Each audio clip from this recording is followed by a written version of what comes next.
Hola, buenas, no sé si decir tarde o noche, muy buenas a todos en el lugar que estén. Muchas gracias por sumarte a esta nueva Abstracta Tech Talk, un espacio para compartir y más si es de testing. Hoy nos acompaña Lavina Ramchandani. Hola, Lavina. Hola, Y, buenas tardes.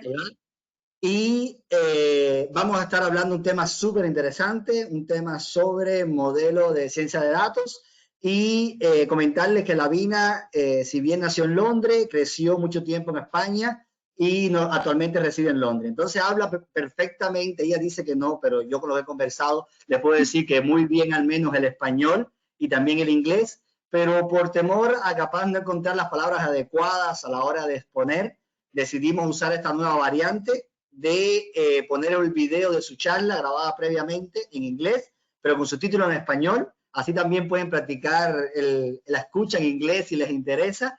Y al final, entonces, ya pueden ir dejando desde ya las preguntas en la sección de la derecha donde está el signo de interrogación. Ahí pueden dejar las preguntas que estaremos haciendo al final a Lavina en español y la respuesta será en español. Ahí agradecerle mucho a Lavina el animarse, el atreverse a también estas preguntas, acceder a hacerlas en español y no te preocupes, te estaremos ayudando entre todos ahí si alguna frase no encuentras, pero estoy seguro de que lo harás muy bien. Entonces, no sé Gracias. si quieres introducir algo más, Lavina, para si no proyectar ya el video. No, que disfruten de la charla y que vengan con muchas preguntas.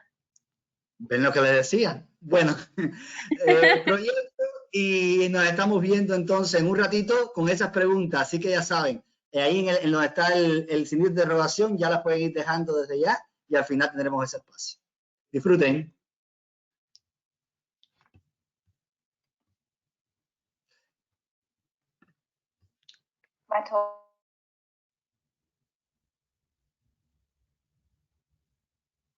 They're quite useful to actually share my knowledge with you. I've actually done some research and asked some colleagues around the world who are in testing if they've actually been involved in testing a model or a data science model. And most of them came back saying that they're aware of this, but they've not actually been working in these teams. So I thought that's a great opportunity for us to actually get into. And in this session, my aim would be to actually give you an overview of what this is and try and inspire and guide you to see if you might end up liking this area and you can actually go and explore. So without further ado, let's get started. First of all, a little about myself. I graduated with a BSc Honours in Computer Science. I fell into testing. I had no idea what testing was. And today I've got more than 7 years of experience and I find it really, really interesting to learn and to share. I've worked within various industries, as you can see, and some of my hobbies include dancing, yoga, teaching, and baking. Today's session would include information about what is a data science model and some background, the process around testing it, and some useful tips and complexities that I've come across and how those could be useful for you. Some stats. Currently, 80% of UK business are looking to hire a data scientist or seek data consultancy. IBM anticipates that data science will account for 28% of all digital jobs by 2020. This is great. This is a great opportunity for us to actually go in and validate those models and understand what they are. So what is data science? In a nutshell, it's a collection of tools and algorithms to understand hidden patterns from raw data. It allows decisions and predictions to be made, and the aim of making informed decisions, basically. So data science is more of a forward-looking approach. It works with real-world scenarios. It's an exploratory way with focus on analyzing the past or current data. And it uses predictive analytics. Some teams might be using this, so it's a buzzword for you, predictive analytics. Organizations can find and look into patterns contained within data in order to detect risks and opportunities. What is a model? So let me give you a quick analogy. Imagine you're commuting to work in the morning. You sit into your car, you put your seatbelt on, and you start. So that is your driving experience. So that's the data side of things. You need data for the model. Then your brain would try different driving patterns to learn what works best. So if you are faced with traffic, you would find the best route to get out of the traffic. So that's the computing side of things. And the model side of things is an equation of data inputs affecting your target value. In this case, how long it takes for you to get to work. So if you got to work sooner, your model worked great. But if you got to work a bit late, your model needs training. Let me give you another example. Example is for a manufacturing firm. You can check what they sold last week, and then check what, if they use the same assumptions that were used then, what would be an acceptable sale for next week. This is basically sales data of a client to improve their production. So data science modeling, what it does, it assesses the set of conditions and it guides you to make informed decisions. Now, remember, a model is a statistical black box. It's full of funky algorithms, and it uses probability distribution to understand the behavior of its inputs.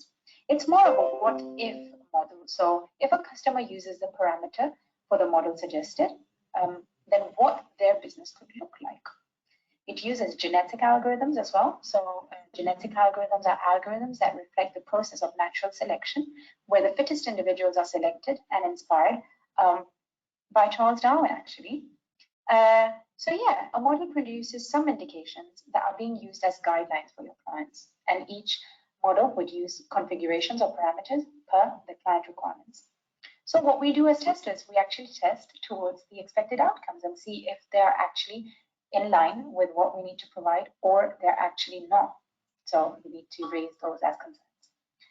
So the benefits of data science model is to help craft better decision making, identifying opportunities for businesses that they were not aware of, actions based on trends to help define goals, data-driven evidence, identification and refining of target results, so you're training your model, and mimics real-life scenarios.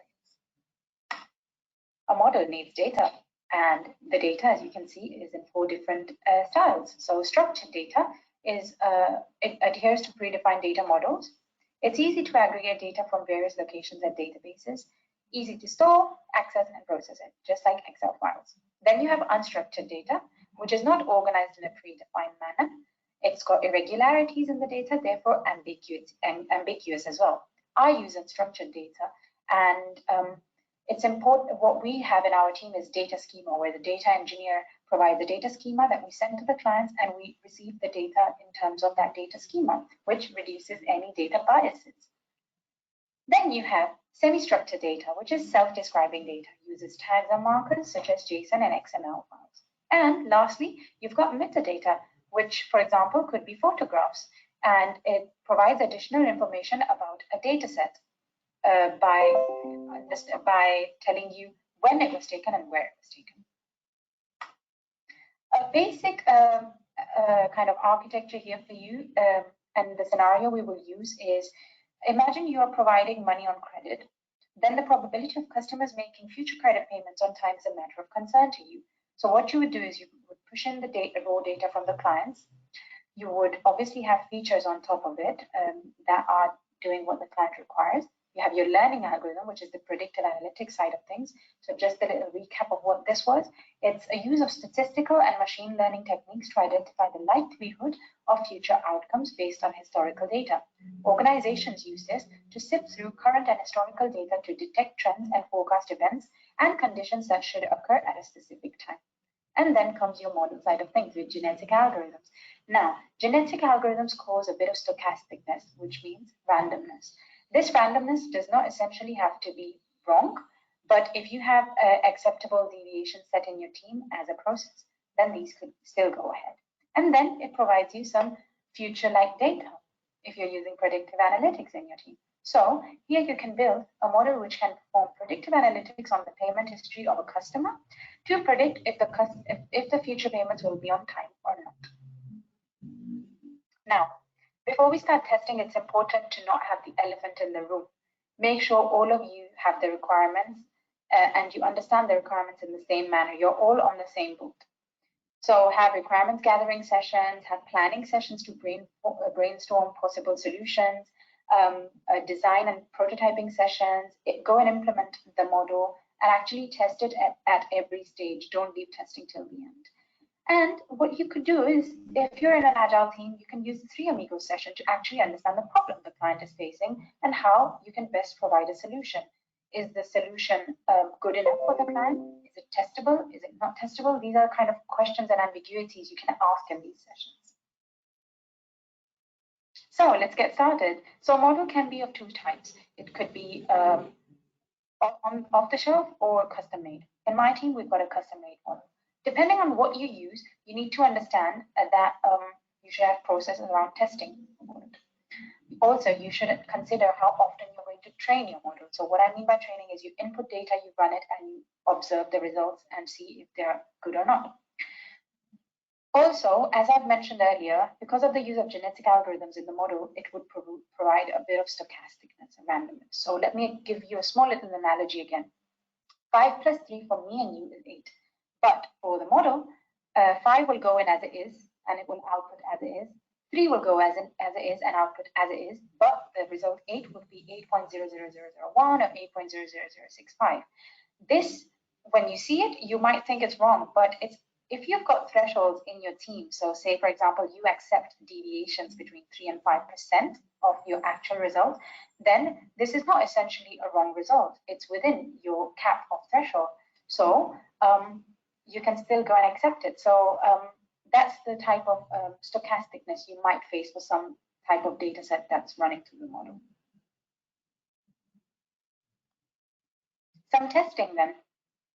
So verify the data set that you use for the model, have some understanding of what this data set is and what are we trying to provide. Validate the input versus output data results, understand the shape of your result, and make sure that the values are of the right type and the data columns are matching where they should match and stochastic where they should be random.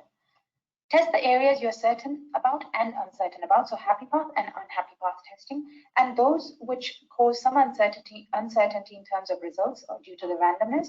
Make sure that the results are within threshold and make sure you get the thumbs up from the data scientists as well to understand that this is an acceptable result we can pass forward. Make sure the data pipeline works as expected, so no data is dropped or duplicates provided. And test using different parameters or configurations per your clients. So if you might have certain things that only accept strings, try and put some integers and see how it behaves. And lastly, explore the model, understand the model, just go in without any agenda, try and see if you find any underlying bug that you never knew about. So these are quite important things.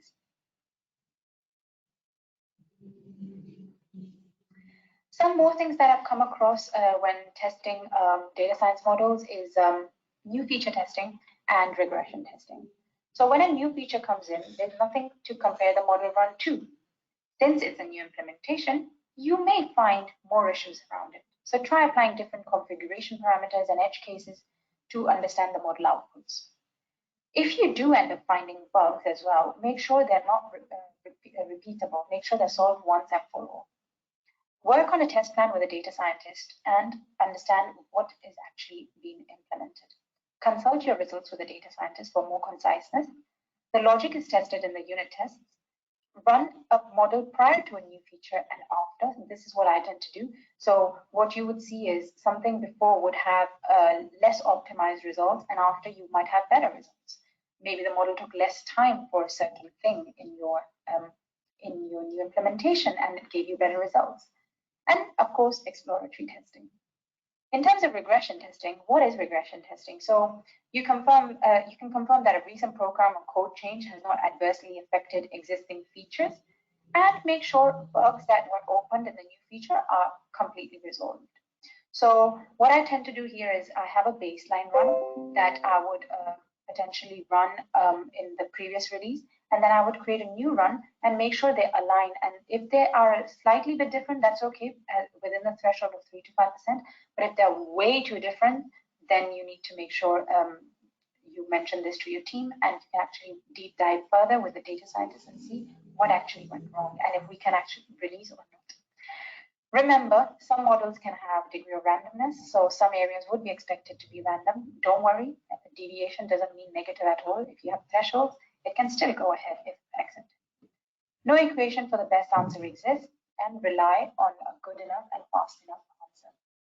I know some of you may be thinking around automation. In this area, there's two things. If you do need human intervention, then I would not suggest automating this. But if you do have thresholds set, then you could potentially do some automation around that. So if the results are different to the prior release results, so if you have the threshold set, it would still potentially go ahead and you can automate that. But in terms of, for me and my team, my UI, I have a UI to run the model, so we can automate the front end side of things and run the model from the front end. So that's doable. Some useful questions and curiosities I had, so I thought it might be useful to share with you. What is an acceptable test? Has a run completed and nothing broke within various stages of a model? Have we found anomalies? Did we drop some data? How do we know what we produced is the right result? How accurate are my results? What is an acceptable deviation? So all of these can be answered when you ask within your team, therefore be vocal. And other than that, what I would say is, how do I know I've produced the right result? So if you have a baseline run and you compare to it and you are kind of aligned, then that's good confidence. You've got great confidence there to actually go and provide those results forward, or you can be confident with those results. And in terms of deviation, if you've got thresholds in place and you've actually mentioned this to the data scientist that it's between the threshold, is it okay for me to pass this testing or not, then that's another thing. So stay in good communication with your data scientist and get the thumbs up from them as well. Let's practice this. So these are some locations and some birds in these locations. So what you need to understand is we are going to input this into the model and then see it in a dashboard if that's what you're using. So we're going to basically input the locations, which will be exactly same in the output, but the number of birds in each location may change. So this is just a visual example. I'm not going to do any technical check here. So the questions you should ask here is how many birds were counted on the 7th site, for example, 7th site? What is the total number of birds counted across all sites? What is the average number of birds seen on a site? These are the kind of questions you would come up. And then would I expect an increase in site A1 or would I expect a decrease? This is now predicting things. So that's useful. And then at the end of it, when you finish your testing and running the model, you should understand, have I got a good understanding of what the model has provided? Have the predictive analytics and the genetic algorithms worked as expected? Does the shape of my data look good? What I mean by shape is not triangle, square, or circle. What I mean is a histogram or graph. Does it look good? Have I got any outliers? And if so, are those outliers acceptable or not? What I tend to use is the mean, the standard deviation, the absolute difference, the percentage difference to help me validate my results. Some complexities I've come across are around data. So if you've got less clients, the best option would be to have synthetic data set or a golden data set for some of you, as you may know it, and mimic your client data, but respect the policies of client data. Now, if we anonymize, make sure the file size is matched to the client's file size as well. So if you are anonymizing 50 characters, make sure you anonymize 50 characters. What I did was I anonymized 50 characters down to 10. So some product description that was 50 characters, I wrote it down as description 1, 2, and 3. So that changes your file size. So try and stick to the exact file size your client has, because then you're reducing another potential bug of what the files or the data size that can be accepted into your model. Also, the model is quite complex. I don't expect you to know everything about the model, but have good understanding. That's vital. Knowledge silos. So some people may know a lot, some might not. So it's okay. Just try and be vocal, make sure your questions are answered, and make sure you document things as well. Dependencies. So there might be something that you might be building in the back end, but it may not have been mentioned to the front end developer. So make sure this is mentioned and you're not blocked. Your testing should be smooth end to end. So just make sure dependencies are captured, and this happens usually in the requirement side of things and the 3 amino session. Some tips for you to take away. So make sure you understand the data from a business point of view. Don't derail. I know that your model mimics real life scenarios and there's tons of assumptions. Assumptions limit scope, basically. You cannot pick all assumptions realistically, because then you are derailing and what needs to be delivered won't be on time. So make sure you stick to your consumer requirements. Also, review and analyze along. So your specifications, you define your test scenarios, execute test scripts, review them, report and document if vital. I've been asked before if data science model testing can be done in agile, so in sprints. I've got 2 weekly sprints and it's possible, so definitely it can be done in sprints. Also, be ready for discrepancies. Just because a discrepancy sounds negative, it doesn't essentially mean negative. If you've got thresholds in place, that's all good. Some teams might need more precise results, so just reduce your threshold. Don't make it 3 to 5, make it less, 1 to 2, or just up to 1% discrepancy, deviation. Also, by providing these statistics and facts for employees and clients that we can access at any time, you are creating a smart and savvy team that can use these insights to drive more business. And once you have a process in your team, stick to it and try and look for ways to optimize it. We are not just optimizing the model here, we are optimizing the team as well. Also, be present in all vital meetings. It's okay not to know everything. Pairing is useful. Raise your concerns wherever you find something that you don't understand. Make sure new features are being released often and bugs are not replaceable. And what does this leave me with? A hybrid tester, because I came in with testing knowledge and I've gained data science model validation knowledge. So we are hybrid testers here now. Okay, lastly, some useful tools for you to take away is SQL, if you're using databases, some statistical knowledge. You don't have to be a pro. You can do most of it on Excel, by the way, the statistics, the basic ones. If you're using a front end to drive your model, then developer tools would be good to check your endpoints. And Miro dashboard if you're doing any 3Amigos sessions. So a little summary. Basically, aim to do some edge case testing and exploratory testing in your model. Make sure the model is providing accurate and precise results. And if you have thresholds, it's any deviation is within the threshold. Make sure the model can perform at a scale with new features. So make sure the model is maintainable as well. New features are coming in and your model is slowing down. There's something that's not happening right. Make sure it's still behaving as it is and it's not taking too long and no new implementation is impacting it negatively. So that was all from me. Thank you very much for attending my session. Please feel free to connect with me. I'd be happy to help you and share some more knowledge and learn from you.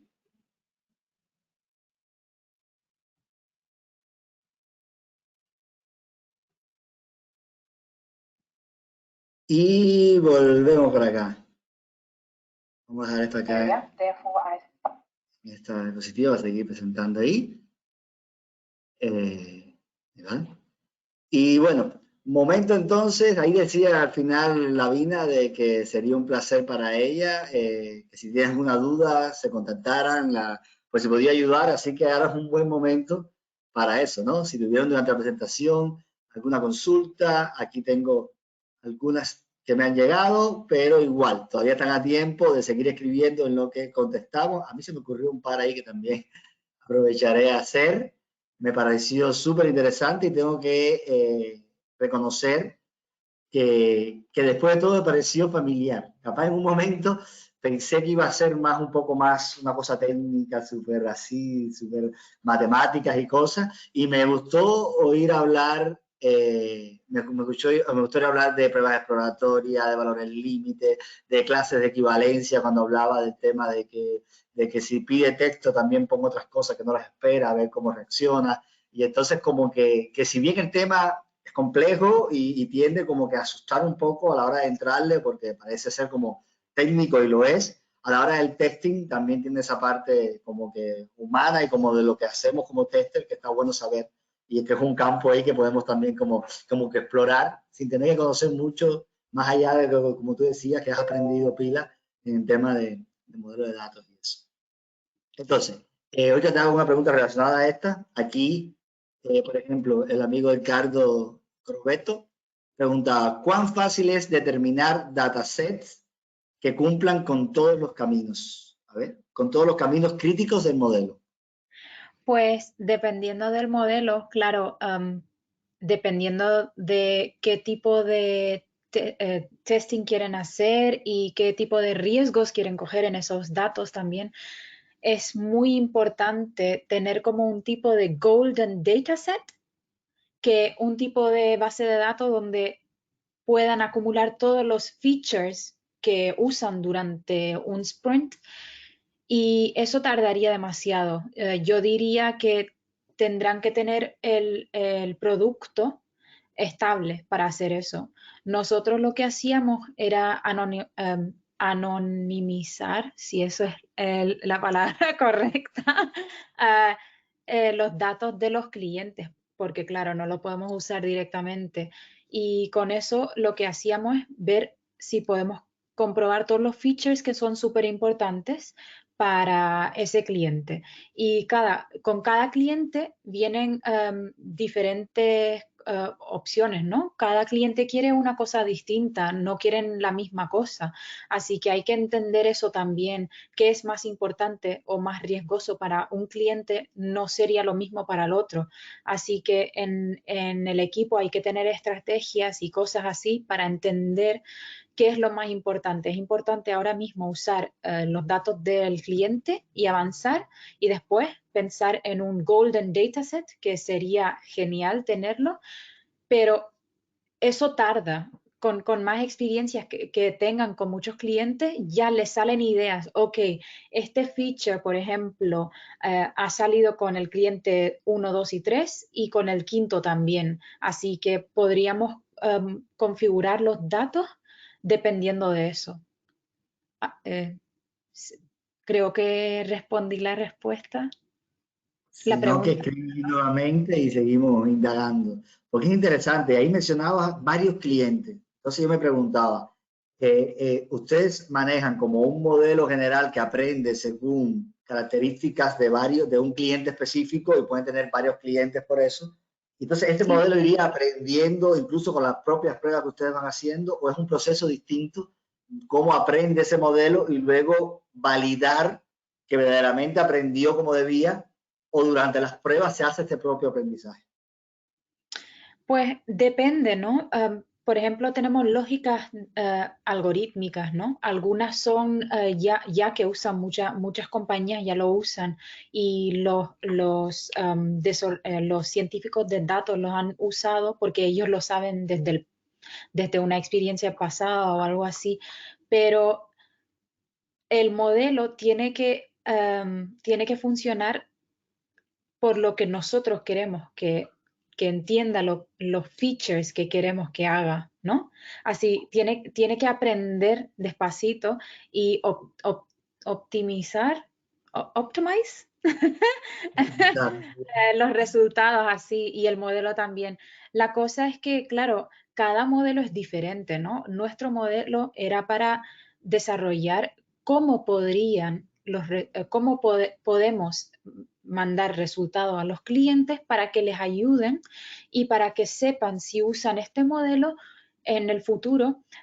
Por ejemplo, la fábrica puede funcionar mejor, pero no le decimos 100% que esto es lo que va a pasar, le damos como una idea. Y hay Uno de algunos los modelos que te dan 100%. Si hacen esto, 100% van a avanzar o 100% van a tener problemas. ahí la pregunta venía relacionada con ese 100%. Y es como la definición de los casos de prueba, ¿no? Como sabemos que las pruebas exhaustivas no existen, pero ¿cuándo paramos? ¿Cuándo sabemos de que un modelo verdaderamente aprendió o si quedan cosas por valorar? Es como, siempre es complicado en cualquier sistema, pero acá, como es una comunicación, como que va a haber muchas más posibilidades de entrada. ¿Cómo tenemos cuándo decimos hasta aquí? Creo que así ya tenemos este 100%. Así. Pues esa era una de las preguntas cuando yo empecé en el equipo, ¿no? Yo les decía, ¿cómo voy a tener confianza que el modelo me ha dado los resultados que son correctos? ¿Y cuándo sé que puedo parar de hacer mi testing, ¿no? Y me dijeron que, claro, cuando hacemos un release, por ejemplo, ahí es donde tenemos un modelo, unos resultados que tenemos confianza, que esto pasó en el release pasado. Y con eso, ese base de datos es lo que vemos con el que vamos a hacer en presente, ¿no? Un tipo, vamos a hacer un run del modelo y vamos a comparar los resultados del release pasado y de este release nuevo. Y si vemos muchas diferencias, ya sabemos que algo ha pasado mal o o hemos hecho o hemos cambiado algunos, ¿cómo se dice? Parámetros Parámetros. o configuraciones hemos cambiado y con eso se ve bastante. Tenéis que entender si en el pasado este modelo me dio los resultados perfectos, en el futuro también espero tener los mismos resultados, pero si eso no pasa, claro, mis resultados están muy, ¿cómo digo la palabra? Muy inclinados, ¿sí? ¿Sí? No, Pues, muy aleatorios, perdón. Así que ahí es donde hay que colaborar mucho con el desarrollador y los científicos de datos para entender qué es lo que pasó la última vez y qué está pasando esta vez, qué cosa ha cambiado.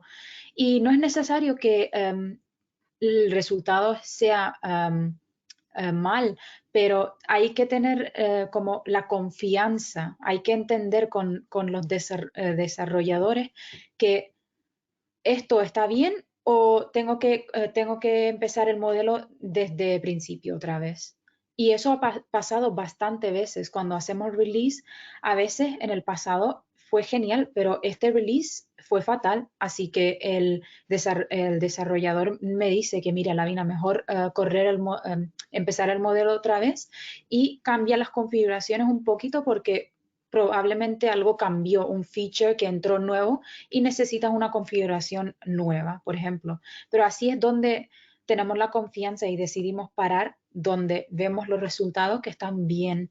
Y esa técnica de ver los resultados pasados y los nuevos, lo tenemos como automáticos, ¿no? Tenemos como un code que funciona y que compara todas las cosas la última vez y ahora. Y cuando empecemos el modelo desde nuevo. Así que ahí es donde paro, pero claro, testing nunca se puede parar. Hay muchas cosas que podemos hacer. A veces los bugs o defectos llegan a production también y nunca sabíamos cómo llegaron. Así que testing nunca para. Es tener la confianza, es tener... hay que entender que, mira, puedo marcar esto como done o no, o he hecho este tipo de testing y he visto los resultados, suenan bien o no, o algo necesita un poco más ¿cómo digo?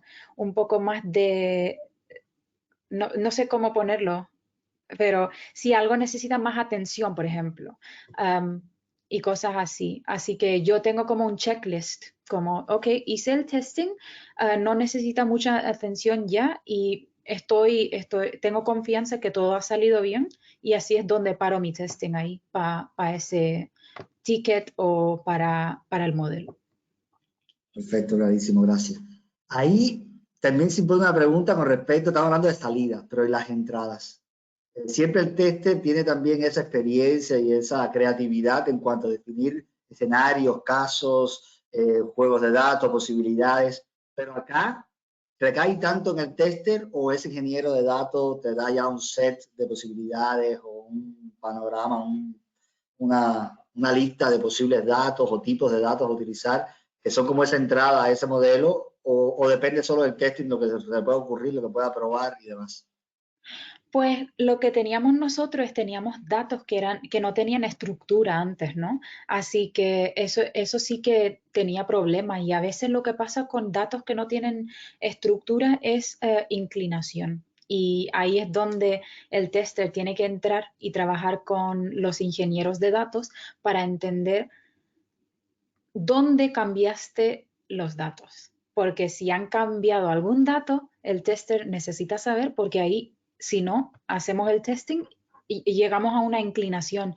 Y claro, inclinaciones siempre no son buenas, pueden como cambiar todos los resultados y se ve que está bien, pero algo está fatal y no es posible entender. Así que yo diría colaborar mucho con los desarrolladores, con los científicos de datos, con los científicos con los ingenieros de datos también, para entender qué tipo de qué tipo de datos nos dan los clientes. Y cuando ya tenemos los datos estructurados bien, como nosotros los teníamos en JSON file, por ejemplo, ahí es donde hay más estructura, se ve perfectamente los datos y se entiende bien, se entiende la historia detrás de los datos y por qué estamos dando esa solución a los clientes. Así que cuando cambiamos de datos sin estructura a datos con estructura, ahí se entendía más la cosa y hay menos inclinación, claro. Y la consulta ahora viene con respecto a esos flujos no felices, infelices, los no positivos, capaz negativos, por llamarlo de alguna forma, puedes entender. No solo probar, ok, que haya aprendido para el lado que se espera, sino también generar esas pruebas negativas, por decirlo de alguna forma, que tiene que reaccionar también a eso. ¿Eso Sí. también es más por parte del test y la creatividad del tester o hay como cosas ya predeterminadas?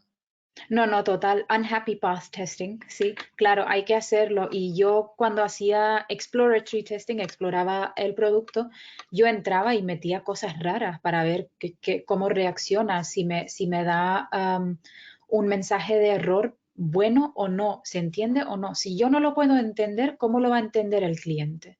Ahí es donde yo empezaba a escribir datos como que ok, hice un poco de unhappy path y no se entendía el error que salió. Y a veces también hacía como edge case testing, ¿no? Metía números raros, metía negativos, un número súper grande y cosas así. Y también ahí se fallaba, ¿no? No me dejaba correr no me dejaba empezar el modelo. Así que yo exploraba demasiado y también lo que hice era entraba con las configuraciones que tenemos ahí y no cambiaba nada a veces, lo dejaba como estaba, ¿no? En default mode y el modelo estaba perfecto, pero a veces los cambiaba tanto que el modelo tardaba 2 horas para acabar y ahí es donde pasivamente estuve haciendo performance testing y entendía con esas cosas también porque cambié alguna configuración, tardó 2 horas y cuando no la cambio, tarda 1 hora. ¿Por qué? Y si esto lo hacen los clientes, van a estar ahí 2 horas esperando para el resultado y eso no es una situación muy buena porque, claro, los clientes quieren resultados rápidos y nosotros no podemos tardar 2 horas para dárselo. Así que ahí es donde yo charlaba con el equipo y les decía que, bueno, aquí creo que necesitamos poner un poco más de amor porque, claro, los clientes no pueden esperar para esto. Y ahí es donde hacía un poco de happy path testing. Yo cuando comentas, me suena que hay partes que parecieran muy automatizables, ¿no? Como que si yo siempre introduzco algo, quiero que siempre validar que parezca otra cosa. Ya después cuando mencionas esta otra parte de que voy a ver cómo es el comportamiento y si los mensajes son los esperados o no, suena más un factor un poco humano. No sé si llegaron ustedes en el equipo a automatizar, qué cosas se recomienda más automatizar y qué cosas no tanto. Sí, pues teníamos un happy path porque ese era nuestro regression testing y teníamos eso, pero solo lo hicimos porque teníamos un front end, un GUI, ¿no? Para el modelo y como un tipo de dashboard para entender los resultados, para ver los gráficos y tal. Y por eso lo hicimos ahí. Pero normalmente en el back-end no tenemos mucho automatización porque tienen tipo unit tests y tenemos mucho valor con eso y damos la confianza a los desarrolladores que lo han hecho bien. Pero claro, se puede automatizar más cosas, pero en este momento no estamos empezando a hacer mucho porque no había mucho valor. Así que solo lo hicimos para Happy Path. Pero en el equipo que estoy ahora, que es de Machine Learning, ahí estoy automatizando muchísimas cosas, cambiando lenguaje, otro tipo de cosas que podemos hacer. Ahí sí. Bueno, se viene próxima charla Machine Learning. Vamos a ir haciendo ahí unos mesecitos más y ya cuando tengas esa práctica vienes por acá con nuestras también.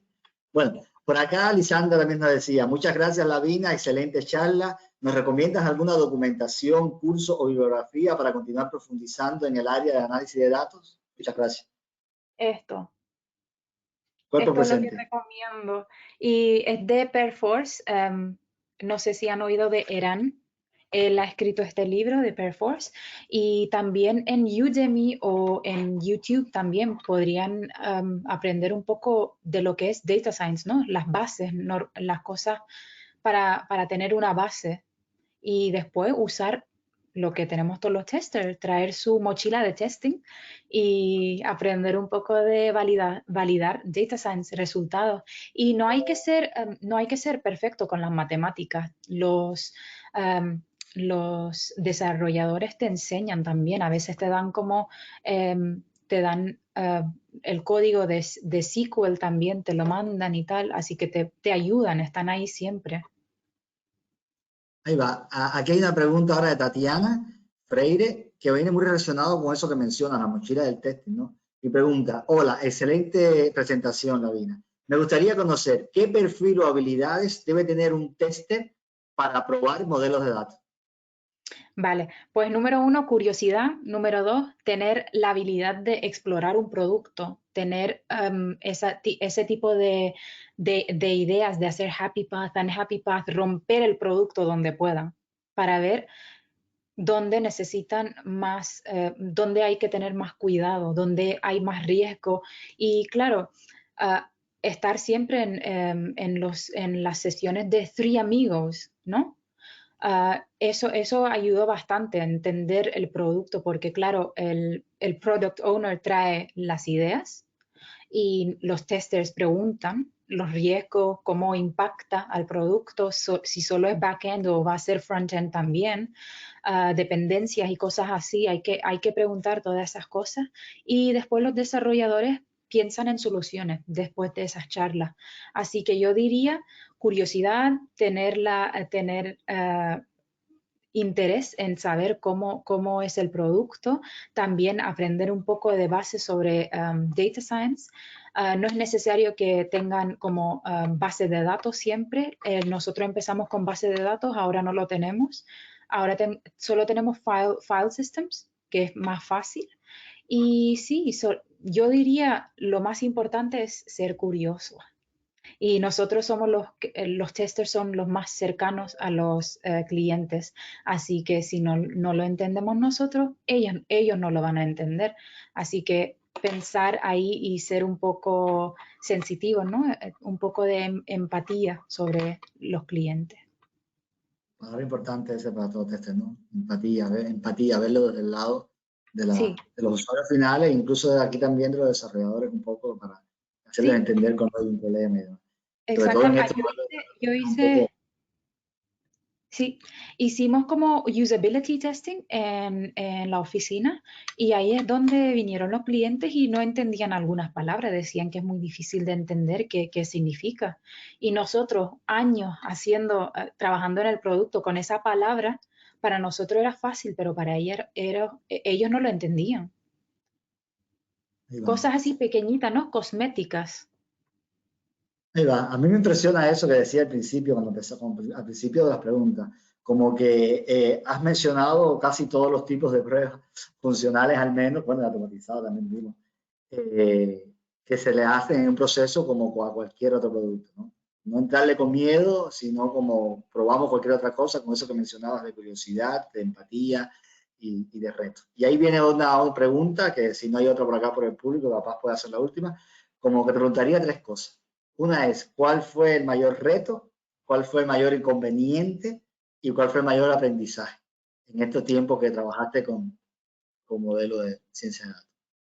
Aprendizaje, diría yo que vine con la mochila de testing y me llevo data science, validar cómo se valida. Y claro, estadística, un poco de matemáticas ahí y cosas así. Reto, diría, claro, me gusta trabajar en proyectos muy diferentes. Ahora estoy en machine learning y yo no diría que, yo no sé si decir algo negativo, pero a mí me encanta aprender y ayudar a los demás o enseñarles cómo se hacen las cosas, ¿no? O dar más como aprendizaje ahí para que la gente sepa que hay este tipo de equipo y deberían tener más en cuenta sobre esto. Y lo que, no, yo no tengo nada negativo para decir, pero no me gustan las No, si matemáticas. el inconveniente era como lo que más trabajo te dio o lo más difícil que fue enfrentar, Sí, algo así. eran las estadísticas matemáticas, porque claro, no lo había usado hace mucho y de repente lo tengo que usar y tengo que empezar como los científicos de datos, ¿no? Eso es donde yo a veces tenía un poco de problema porque yo venía de la mentalidad de tester. Ahora, ¿cómo puedo combinar la mentalidad de un tester con un científico de datos? Ahí es donde era un poco difícil, pero siempre colaboraba con ellos, me sentaba con ellos a hacer un poco de pair testing para aprender cómo lo harían ellos, por ejemplo. Pero sí, ese era un poco de un área de dificultad, pero el equipo estaba súper feliz, súper amable, siempre ayudaban, así que eso fue genial. Y yo diría que si en el futuro saben algún equipo que está haciendo Data Science Testing, sería genial estar involucrados lo más antes posible, no al final cuando ya está el producto preparado para testing, porque ahí no se aprende. Mejor aprender cuando está empezando a crear el producto, porque ahí ya tienen más aprendizaje, ya saben cómo va a ser el producto, qué tipo de testing deberían hacer y ahí ya piensan sobre el futuro Ahí va. y planean Bueno, mejor. yo estuve revisando ahora porque no sé si nos han visto la cara, espero que sí, estaba viendo lo que ve y veo la presentación, así que no sé, luego veremos la grabación, igual ha sido súper interesante, creo que se sumó alguien con otra pregunta, vamos a darle la oportunidad, por supuesto, aún tenemos tiempo, si alguien se quiere sumar, no cortar nunca, es el momento. Dice, hola Lavina, me interesó mucho la perspectiva de trabajo en equipo que presentaste. Mencionaste el trabajo en conjunto con Data Science. ¿Qué lenguajes de programación has visto más frecuentemente en esta área? Fue Matías Díaz. Sí, pues yo he visto Python. Python es un lenguaje que usan mucho los científicos de datos y los ingenieros de datos también, y los desarrolladores también en Python. Eso puede ser diferente para cada equipo, pero en mi equipo estaban usando Python y para automatización del front-end usaron Cypress con C# y JavaScript. Ahí hicieron el frontend con JavaScript y el testing en C#. Ahí esos son los lenguajes. Y ahora, por ejemplo, en el Machine Learning no hay Python, todo está en .NET y JavaScript, C#, TypeScript. Así que un cambio grande. Ahí va. Gracias, Susel. Me dice que sí se ven las caras, qué bueno. Un alivio. Bueno, si no hay ninguna otra pregunta por acá, agradecerle inmensamente a Lavina, lo has hecho súper bien, en el español incluso, como yo decía, lo hablas súper bien, así que si te quieres motivar a dar más charlas en español, te seguimos invitando por acá. Ha sido un placer la experiencia, de verdad, que muy linda, también la forma en que la presentaste, tanto en esa presentación ya grabada como después las respuestas.